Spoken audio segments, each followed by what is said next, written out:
ప్రభు అయిన యేసుక్రీస్తు నామంలో మీ అందరికీ నా హృదయపూర్వకమైన వందనాలు. ఈరోజు ఒక ప్రత్యేకమైనటువంటి ధన్యతను గురించి మనం ధ్యానం చేసుకుందాం.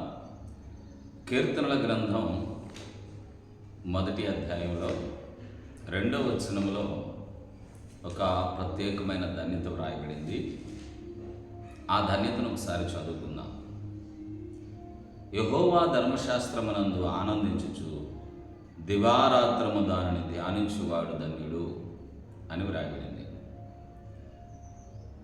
మొదట యెహోవా ధర్మశాస్త్రమునందు ఆనందిస్తూ ఉండాలి. ఆనందంగా మనం ఉండాలి. దేవుని పనులన్నా, దేవుని కార్యక్రమాలన్నా, పరిచర్య అన్నా, ఆలయమన్నా, ఆత్మీయ సంగతులన్నా, ఆధ్యాత్మిక విషయాలన్నా మనకు ఆనందంగా ఉండాలి. భక్తుడు అంటాడు, మందిరానికి వెళ్దాం రండి అని జనులు నాతో అన్నప్పుడు నేను చాలా సంతోషించాను అంటాడు. అవునండి, దేవుని ఆలయం అన్నా మనకు చాలా ఆనందం, సంతోషం.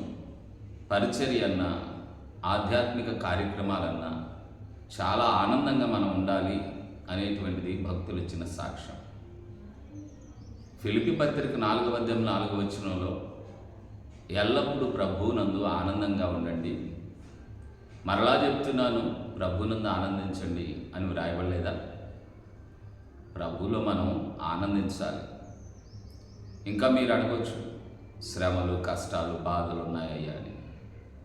అందుకే ప్రభువారు కొండ మీద ప్రసంగం చేస్తున్నప్పుడు మత్తయి సువార్త 5వ అధ్యాయం 12వ వచనంలో, నా నామము నిమిత్తము జనులు మిమ్మల్ని నిందించిన, హింసించిన, మీ మీద అబద్ధంగా చెడ్డ మాటలు పలికినా సంతోషించి ఆనందించండి, సంతోషించి ఆనందించండి, పరలోకంలో మీ ఫలము అధికమవుతుందని చెప్పలేదా? నిందలు వచ్చినా, అవమానాలు వచ్చినా, కష్టం వచ్చినా, కన్నీరు వచ్చినా సంతోషంగానే ఉండాలి. దేవుని పరిచర్య అన్నా, దేవుని ఆలయం అన్నా, ఆత్మీయ కార్యక్రమాలన్నా సంతోషంగా ఉండాలి అనేది ఈ మొదటి లైన్ యొక్క ఉద్దేశం. అలాగే దేవుని ధర్మశాస్త్రమును దివారాత్రము ధ్యానించువాడు ధన్యుడు అన్నాడు. దాని గురించి కాస్త ధ్యానం చేద్దాం. దివారాత్రము దాన్ని ధ్యానించువాడు ధన్యుడని ఉంది కదా. దివారాత్రము ధ్యానించాలి అని భక్తులు స్పష్టంగానే చెప్పారు. యెహోషువ గ్రంథంలో కూడా నువ్వు ఎప్పుడైతే ధ్యానం చేస్తావో నువ్వు ధన్యుడు అవటమే కాదు, నీ ప్రయత్నాలన్నీ, నీ మార్గాలన్నీ వర్ధిల్లుతూ ఉంటాయని కూడా యెహోషువ గ్రంథం 1వ అధ్యాయంలో వ్రాయబడింది. ఒకసారి చూద్దాం రండి. యెహోషువ గ్రంథం 1వ అధ్యాయంలో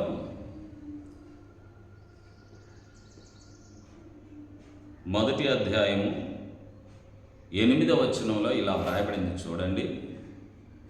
ఈ ధర్మశాస్త్ర గ్రంథమును నీవు బోధింపక తప్పిపోకూడదు.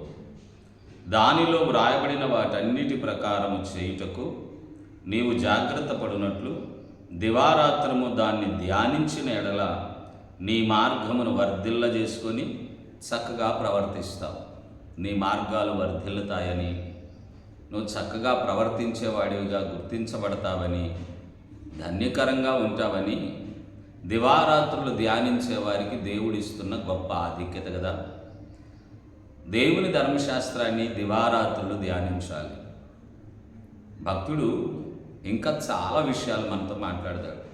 మనకు దివారాత్రులు అని అంటే అది ఎలా ఉంటాయో, ఏ విధంగా ఉంటాయో నేను చెప్తాను. కానీ ఇప్పుడు ఏ స్థలంలో ఎక్కడ ఏ విధంగా ధ్యానించాడో భక్తుని గురించి 4వ అధ్యాయము కీర్తనల గ్రంథంలో 4వ వచనంలో ఒక మాట ఉంది. ఆ మాట నేను చదువుతాను, చూడండి. భయము నుండి పాపము చేయకుండా ఉండండి, మీరు పడకల మీద ఉండగా మీ హృదయములో ధ్యానం చేసుకొని ఓరకుండండి అన్నాడు. పడకల మీద ఉన్నప్పుడు హృదయంలో ధ్యానం చేయండి, పాపం చేయబాకండి, భయం కలిగి బ్రతకండి. పాపానికి పరిగెత్తొద్దు. పాపాన్ని చూడగానే ప్రభు కోపపడతాడని భయం కలిగి దేవుని మాటకు లోబడి పాపానికి దూరంగా వెళ్ళిపోండి. మీ పడకల మీద ఉండగానే ధ్యానం చేసుకోండి అని అన్నాడు. ఇది చాలా ఆశీర్వాదకరమైన మాట. సాయంకాలపు వేళ ఇస్సాకు పొలంలో ధ్యానించడానికి వెళ్ళాడని కూడా విన్నట్టున్నాం కదా. అది మనము ఆదికాండము 24వ అధ్యాయంలో చూస్తాం. ఆదికాండము 24వ అధ్యాయంలో 63వ వచనము అని వ్రాయబడింది. సాయంకాలమున ఇస్సాకు పొలంలో ధ్యానింప బయలు వెళ్ళి, అంటే సాయంకాల సమయంలో కూడా పొలంలో ధ్యానించాడని, పడకల మీదే ధ్యానం చేశారని ఈ మాటలు చూస్తున్నాం కదా. దావీదు మీ పడకల మీద ఉన్నప్పుడే ధ్యానం చేసుకోండి అన్నాడు కదా. ఇక్కడ సాయంకాలపు వేళ ఇస్సాకు పొలంలోకి ధ్యానం చేయడానికే వెళ్ళాడని వింటున్నాం కదా. కనుక ఈ రీతిగా మనము దివారాత్రము ధ్యానించాలి. దివారాత్రము ధ్యానించడాన్ని నేను దివారాత్రము అంటే పగలు రాత్రులుగా వాటిని మనం గుర్తించాలి. పగలు ఏ విధంగా ధ్యానించాలి, ఏ టయాలు ఉన్నాయి పగల్లో ధ్యానించడానికి, ఆ విషయాలు మీతో చెప్పాలనుకుంటున్నాను. దయచేసి పగలు ఏ కాలాల్లో ధ్యానించాలో 55వ కీర్తనలో ఒక చక్కని మాట మనం చూద్దాం రండి. మరి 55వ కీర్తనలో ఒక చక్కని మాట ఉంది. 17వ వచనం, సాయంకాలమున, ఉదయమున, మధ్యాహ్నమున నేను ధ్యానించుచు మొరపెట్టుకొందును, ఆయన నా ప్రార్థన ఆలకించును అన్నాడు. అంటే సాయంకాలము, ఉదయకాలము, మధ్యాహ్న కాలం, అంటే పగటి కాలములలో 3 కాలాలు మనం ధ్యానించడానికి అనుకూలమైన కాలాలు. ఉదయకాలము ధ్యానించు, మధ్యాహ్న కాలము ధ్యానించు, సాయంకాలము ధ్యానించు. పగటి పూట 3 కాలాలు మనం చూస్తూ ఉన్నాం. ఉదయకాలము దేవుని ధర్మశాస్త్రాన్ని ధ్యానించాలి. మధ్యాహ్న కాలంలో కూడా దేవుని ధర్మశాస్త్రాన్ని ధ్యానించాలి. సాయంకాలం కూడా దేవుని ధర్మశాస్త్రాన్ని ధ్యానించాలి అని పగటి కాలమును గురించి 3 సార్లు ధ్యానించాలని వ్రాయబడింది. అలాగే 63వ కీర్తనలో ఒక చిన్న మాట చూపిస్తాను. 4వ వచనములో, 63వ కీర్తన 4వ వచనములో ఏమన్నాడంటే, నా మంచము మీద నిన్ను జ్ఞాపకము చేసుకొని రాత్రి జాముల యందు నిన్ను ధ్యానించునప్పుడు క్రొవ్వు మెదడు నాకు దొరికినట్లుగా నా ప్రాణము తృప్తి పొందుచున్నది అన్నాడు. రాత్రి జాములు ఏమన్నాడంటే, రాత్రి జాములు.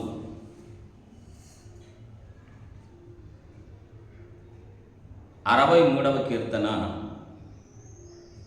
4వ వచనం చూస్తే, నా మంచము మీద నిన్ను జ్ఞాపకము చేసుకొని రాత్రి జాముల యందు నిన్ను ధ్యానించినప్పుడు క్రొవ్వు మెదడు నాకు దొరికినట్లుగా నా ప్రాణము తృప్తి పొందుచున్నది అన్నాడు.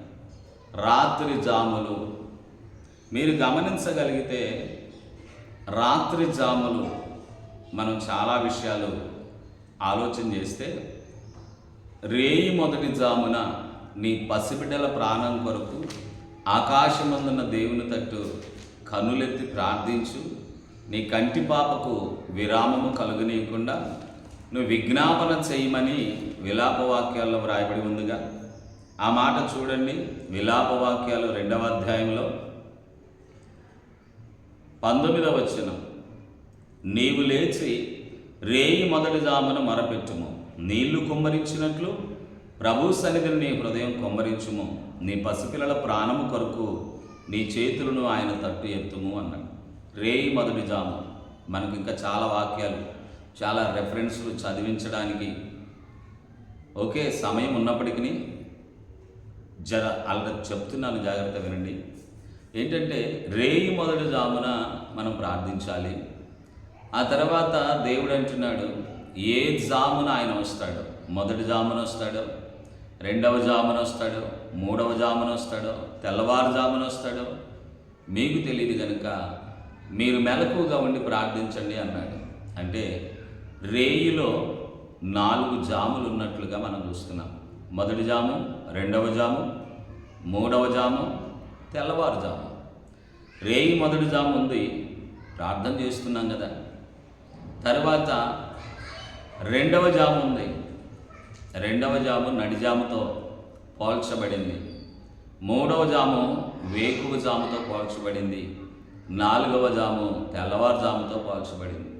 మొదటి జాము, నడిజాము, వేకువ జాము, తెల్లవారుజాము, ఈ 4 జాముల్లో దేవుని వాక్యమును నువ్వు ధ్యానించాల్సిన బాధ్యత నీ మీద ఉంది.